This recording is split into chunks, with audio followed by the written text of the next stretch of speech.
Olá, pessoal. Somos acadêmicos da Universidade de Fortaleza. Estamos cursando a disciplina de Análise Descritiva de Dados. Quarto semestre, ficamos com o grupo 9. Vamos falar sobre os indicadores de casos de DNC no estado do Ceará no período de 2020 a 2023. Vou começar com a importância da análise descritiva de dados nas organizações. Aqui temos alguns pontos: a melhoria estratégica proporcionada, a identificação de oportunidades mediante os desafios. Que oportunidades? Oportunidades de redução de custos, de aumento de receita, de melhoria de processos, a compreensão do mercado e de seus clientes, facilidade de comunicar, a facilidade em comunicar metas e visões, a redução e aprendizado diante dos erros e fracassos. Olá, me chamo Joyce. Irei informar os tipos de dados. Dados internos, informações geradas dentro da empresa como vendas, custos e produtividades. Os dados externos, dados de mercado, concorrência, tendências econômicas e regulamentações. Dados de marketing, informações sobre comportamento do consumidor, campanhas e feedback dos clientes. Dados estruturais, dados organizados e armazenados de forma padronizada, como tabelas e bancos de dados. Dados qualitativos e quantitativos. Quantitativos são números, estatísticas e métricas mensuráveis, e qualitativos, opiniões, percepções e feedbacks não numéricos. Olá, bom dia. Olá, meu nome é Tânia e irei falar sobre estatísticas descritivas.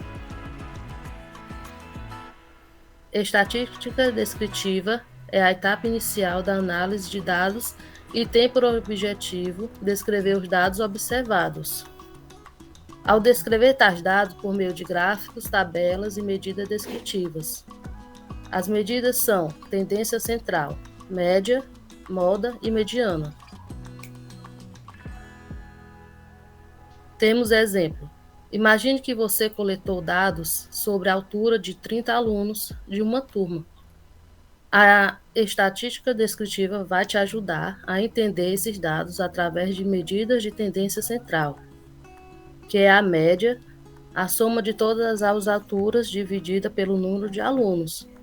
A mediana, que é o valor que divide o conjunto de dados ao meio.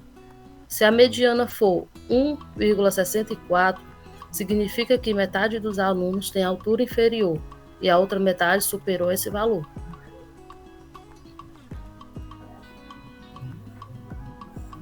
Moda, valor que aparece com maior frequência. Se a moda for 1,68, essa é a altura mais comum na turma. Medidas de dispersação. Desvio padrão, mede o quão dispersos os dados estão em relação à média. Um desvio padrão alto indica maior variabilidade nas alturas. A amplitude, diferença entre a maior e a menor altura. Já os percentis dividem os dados em 100 partes iguais. Por exemplo, o percentil indica que 25% dos alunos têm altura inferior a um determinado valor. Visualizações. Temos o histograma, mostra a distribuição das alturas. Box plots resume a distribuição dos dados, incluindo a mediana, quartis e possíveis osciletes. Exemplo, suponha que você queira prever o preço de um carro usado com base na sua idade. Você coleta dados de vários carros, incluindo a idade e o preço de cada um. Variável depende preço do carro. Variável independente vai identificar a idade do carro. Agora a Gabriela Rocha vai falar sobre regressão linear. Olá, a regressão linear ela é uma técnica que modela a relação entre variáveis e prevê valores desconhecidos. Como funciona? A regressão linear modela a relação entre variáveis dependentes e independentes, como uma equação linear. Ela encontra a melhor linha reta que representa um melhor conjunto de dados. Com isso, permite prever resultados. Tá certo? A regressão linear tentará encontrar uma equação de forma que o preço é igual a B0 mais B1 vezes a idade, onde B0 é o interceptor, o preço esperado quando a idade é 0. B1 é o coeficiente da idade, quando o preço muda para cada ano a mais de idade. Ao ajustar o modelo de dados, você pode obter uma equação como preço, que é o B0, 25.000, menos B1, que é 1.500 vezes a idade. Isso significa que a média é um preço de carro diminuiu em 1.500 a cada ano a mais de idade. Vamos para o próximo slide com nossa amiga Amanda Rocha. Olá, agora eu vou falar sobre regressão logística. Regressão logística é um método usado para prever probabilidades, geralmente para decisões de sim ou não, aprovado, reprovado, fraude ou não fraude. A regressão logística usa uma curva sigmoide para classificar os resultados. Os resultados da regressão logística são exemplos aplicados em crédito e risco financeiro, diagnóstico médico, recursos humanos, marketing e vendas, segurança e fraude. No caso de crédito e risco financeiro, um banco pode usar regressão logística para prever se um cliente vai ou não pagar o empréstimo com base em sua renda e histórico financeiro. Isso ajuda a reduzir riscos e aumentar os lucros. No caso de diagnóstico médico, a regressão logística determina a ocorrência de uma determinada doença em um indivíduo ou em uma região específica. A análise de regressão logística em diagnóstico médico permite identificar quais fatores socioeconômicos e demográficos estão associados ao maior ou menor risco de ocorrência de uma determinada doença de notificação compulsória no Ceará.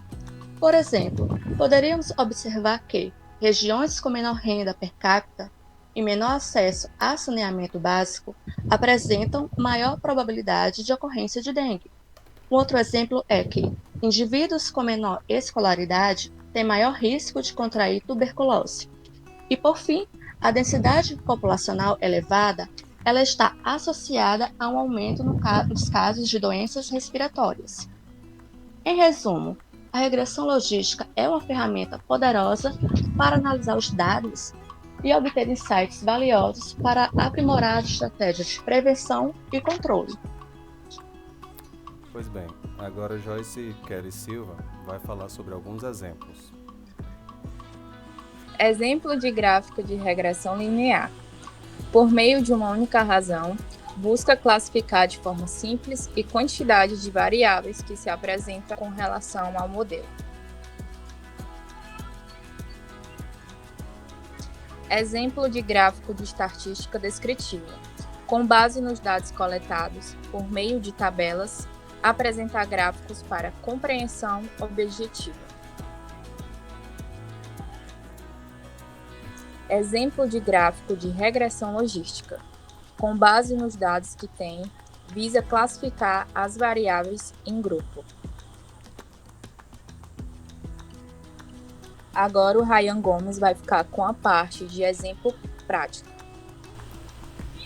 Sobre exemplo prático envolvendo a análise descritiva dos dados, nós, como equipe, escolhemos os indicadores de casos de DNCs no estado do Ceará.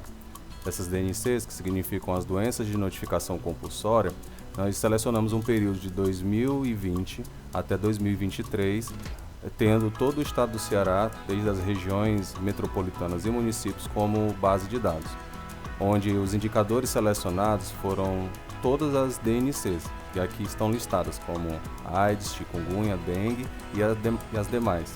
Utilizamos o software de Jamove para poder fazer algumas representações dessas descrições dos dados. Nesse primeiro slide, nós temos a regressão linear desses dados. Então, nós temos uma apresentação sucinta das estimativas de incidência de forma linear, assim como a incisão do tempo que esses casos ocorreram dentro do período. No próximo slide, vamos falar sobre a análise estatística descritiva dos dados. Então, a primeira coluna, nós temos o número de casos por DNC que foi apontado. Ao lado, nós temos as omissões, na coluna que informa a quantidade de dados que não foram alimentados dentro do período previsto, por questões particulares do registro dos dados. Nós temos a média, por exemplo, aqui nos casos de AIDS, há uma média de incidência, levando todos os municípios do estado do Ceará, de 8,23. Assim como, se a gente puder observar mais abaixo, como dengue, nós temos uma incidência muito maior de 164, um valor bem acima de uma métrica comum. Também temos a mediana, a incidência dos dados com média no todo. O desvio padrão e a variância dessas informações também são citadas através da estatística descritiva. Assim como o mínimo, então todos os casos tiveram pelo menos um registro apontado, e como também o máximo, como podemos ver que a chikungunya é uma das DNCs que mais tem se apresentado no estado do Ceará. Logo em seguida, temos aqui uma representação de um gráfico de dispersão, onde ele mostra dois valores nesse gráfico. A gente tem a referência do ano e a referência dos valores por cada uma das métricas selecionadas. Então, é possível perceber que há umas métricas bem mais agudas, esses pontinhos que tem no gráfico, que representam desde AIDS, chikungunya, dengue. Aqui do lado nós temos uma lista das DNCs, ao qual nós podemos ver que algumas delas têm bastante representação no gráfico, com números bem acima da casa dos 5 e 10 mil, como também podemos ver uma maior presença ou aumento no ano de 2022. Acima, nós podemos ver um gráfico de ondulações, onde as cores representam a variância entre cada período dos dados avaliados. E podemos ver que no ano de 2023, a DNC que mais houve uma crescente foi a lectospirose. Este foi o nosso trabalho sobre análise descritiva de dados. Obrigado pela sua atenção. Por favor, clique no gostei e deixe seu comentário abaixo. Até a próxima. Tchau.